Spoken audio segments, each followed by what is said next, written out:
Now, it's Hitchcock, and I was interviewed on the radio on Friday just gone about this uncomfortable situation we've now entered into whether we can watch films with these that are made by these characters in our film history that have done allegedly quite horrible things to women and men. Yeah.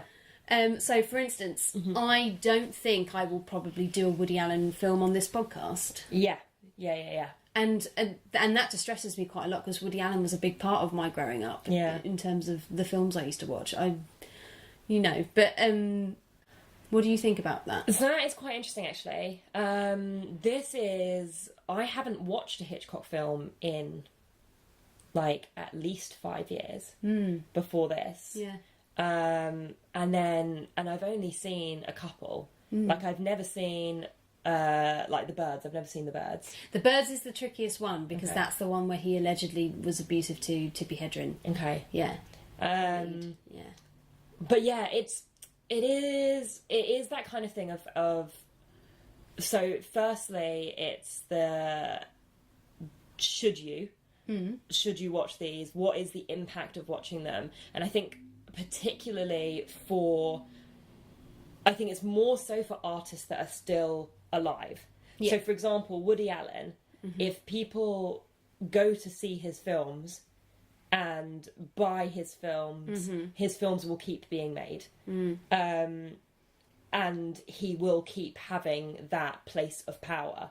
Whereas if everyone suddenly went, no, what Woody Allen has done is just not okay, and stopped engaging in any of the art he created, that art would stop being made because there wouldn't be a reason for it. And I think that is more important than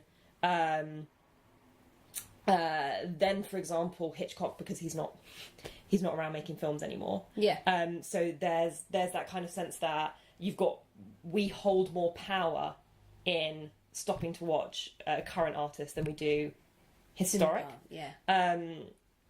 It is, though, an interesting question because it's also it is the separation of the person and the art. It is also what place of power they had and what that means. So, for example, like, should you stop watching things when there are so many other people who are involved in part of that process? Yeah. That you're then...